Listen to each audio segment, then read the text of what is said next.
सर्वमङ्गल्यमाङ्गल्ये शिवे सर्वार्थसाधिके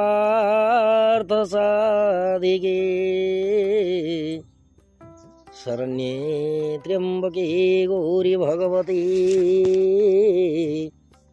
नारायणी नमो नमः। नमः भगवती शरण। दर्शक बंधु जानिबा आज 2024 मसीह मीन राशि और मीन लग्न व्यक्ति विशेषों ग्रह स्थिति उपर एवं ग्रह मानकर बलाबल को लेकिन क्यों प्रकार फल प्राप्ति हेबो उक्त विषय वस्तु नहीं विस्तारित भाव आलोचना करिबा।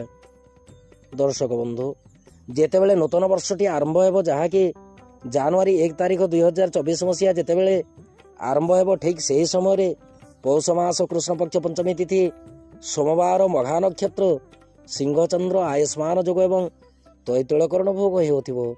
ठीक यही समय आख्यांश मंडल मीन राशि ग्रह स्थिति मीन राशि राहु महाग्रह पदार्पण करके गोचर करुथिबे। बृहस्पति राशि ठार द्वितीय राशि मेष राशि चंद्रमा सिंह राशि केतु सप्तम स्थान रे कन्या राशि शुक्र एवं मंगल नवम स्थान रे भाग्य स्थान रे कर्म स्थान रे बुधातिथ्य जोग एवं द्वादश स्थान रे एकादश अधिपति शनि मूल त्रिकोणीय अवस्था भोग करिके गोचर करुथिबे। ठीक यही समय जेतेबेले नूतन वर्षटी आरंभ हेउछि मीन राशि व्यक्ति विशेषों नूतन वर्षटी विशेष शुभफल प्रदायक नुहे। दर्शक बंधु 2024 मसीह 50 रु 55% शुभफल प्राप्ति हो किंतु पाखापाखि 45% अशुभ फल प्राप्ति हो। कहीं यही समय स्थिति विशेषकर एप्रिल मास 30 तारिख पर्यंत रहिबो। एप्रिल मास 30 तारिख पर्यंत जितेबेले समयटी बलवत्र रहिबो उक्त समय सदा सर्वदा सतर्कता अवलंबन करिवे। दर्शक बंधु राशि रे जितेबेले राहु गोचर करुछंती राहु सदा सर्वदा मन भितरे भ्रामिक चिंताधारा जात करंती मन भितरे उदासीनता रखंती आकस्मिक दुर्घटनाग्रस्त मध्य कराइथान्ते। विशेषकर शारीरिक एवं मानसिक दुर्बलता रखा सहित पारिवारिक क्लेश प्रबल मात्रा देते। राहु जितेबेले राशि रे गोचर करुछंती मीन राशि रे जल राशि रे रहिके बृहस्पति सहित तात्कालिक मित्र अवस्था रोचंती फल राहु विशेष अशुभ फल प्रदायक हेबेनी। विशेषकर आपण निजर दिनचर्या एवं खाद्यपेय प्रति सतर्क रहिबे। विशेषकर संग गुण निवृत्त रहिबा सहित अन्य काहारी उपरे विशेष निर्भरशील हेबे नाही। राहुंकर गोचर अवधि समयटी जहाँकि 1.5 वर्ष समयटी बलवत्र रहिबो। वर्ष शेष पर्यंत राहु मीन राशि गोचर करिवे।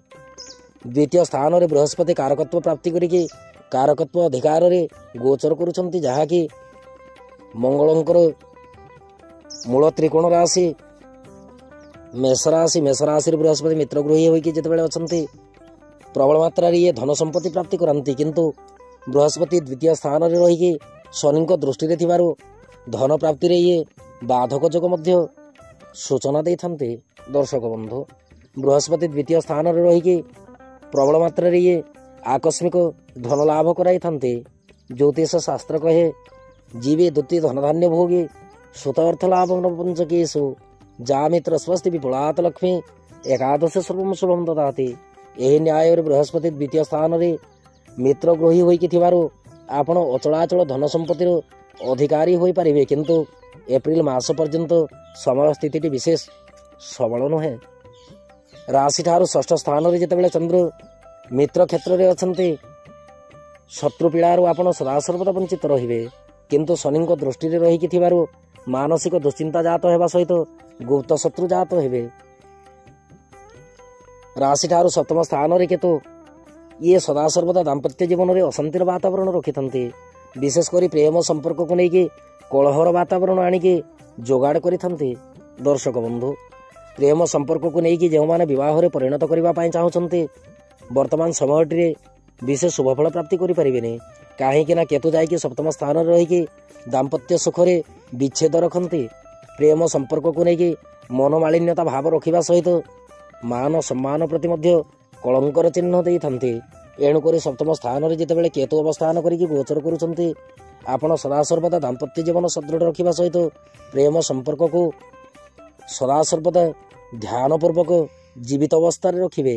କାହିଁକିନା ପ୍ରେମ ସମ୍ପର୍କରେ ଯେନ ତେନ ପ୍ରକାରେଣ ହେଲେ ମଧ୍ୟ ବିଚ୍ଛେଦର ଭାବ ଜାତ ହେବ।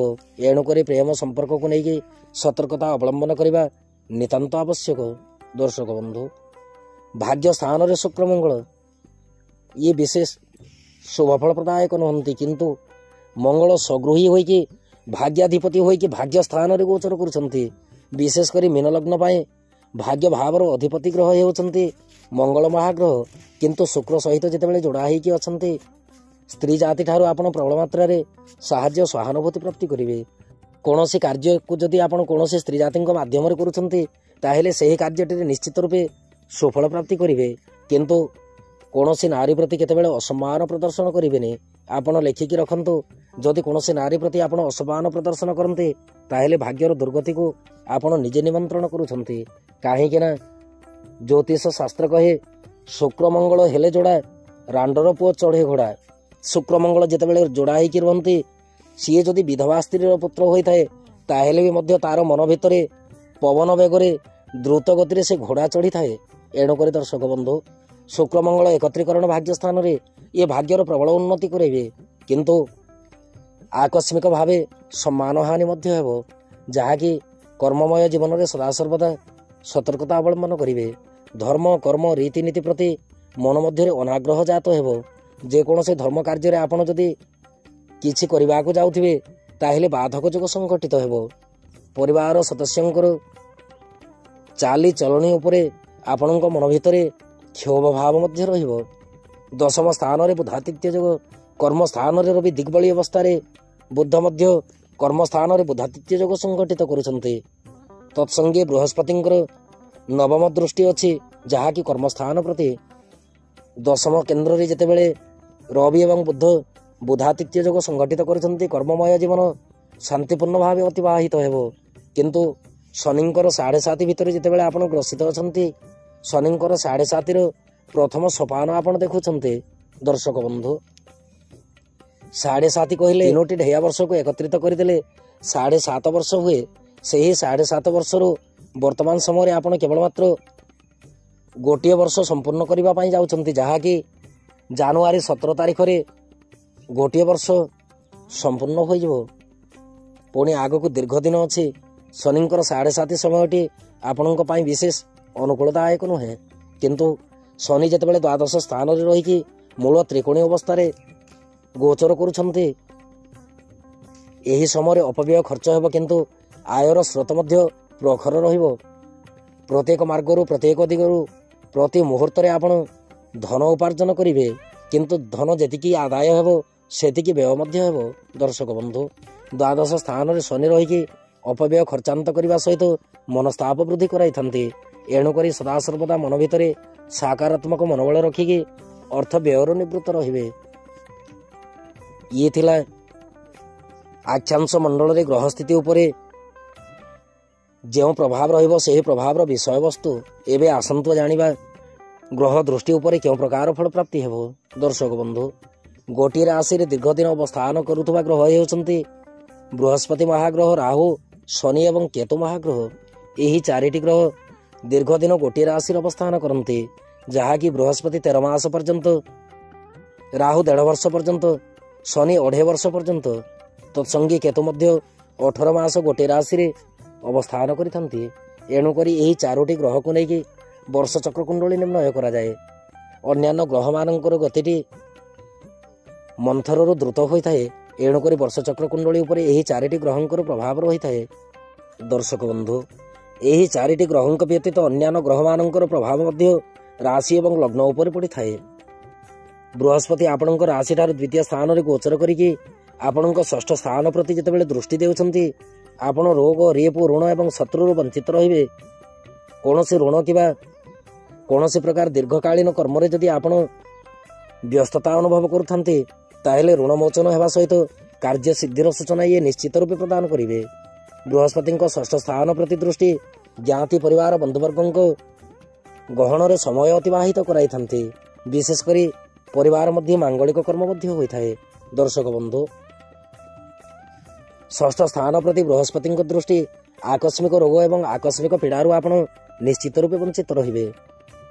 ବିଶେଷ କରି ବୃହସ୍ପତିଙ୍କର ସପ୍ତମ ଦୃଷ୍ଟି ଆପଣଙ୍କର ଅଷ୍ଟମ ସ୍ଥାନ ପ୍ରତି ଯେତେବେଳେ ଅଛି, ଆପଣ ଯେକୌଣସି ଧର୍ମକୃତ ବିଦ୍ୟା ଯଦି ଅଧ୍ୟୟନ କରିବା ପାଇଁ ଚାହାନ୍ତି କିମ୍ବା କୌଣସି ଗୂଢ଼ ବିଦ୍ୟାକୁ ଯଦି ଅଧ୍ୟୟନ କରିବା ପାଇଁ ଚାହାନ୍ତି, ତାହେଲେ ନିଶ୍ଚିତ ରୂପେ ଗୂଢ଼ ବିଦ୍ୟାଟିରେ ସୁଫଳ ପ୍ରାପ୍ତି କରିପାରିବେ।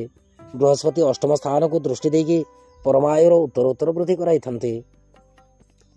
ବୃହସ୍ପତିଙ୍କର ନବମ ଦୃଷ୍ଟି ଦଶମ ସ୍ଥାନ, ଯାହାକି ସ୍ୱକ୍ଷେତ୍ର ପ୍ରତି ଦୃଷ୍ଟି। ତତ୍ସଙ୍ଗୀ ମିତ୍ର ଗ୍ରହ ରବିଙ୍କ ପ୍ରତି ଯେତେବେଳେ ବୃହସ୍ପତିଙ୍କର ଦୃଷ୍ଟି ଅଛି, ପ୍ରତି ମୁହୂର୍ତ୍ତରେ, ପ୍ରତି କ୍ଷଣରେ, ପ୍ରତି ସମୟରେ ଇଏ ଲାଭର ସୂଚନାକୁ ପରିଦର୍ଶନ କରାଇଥାନ୍ତି।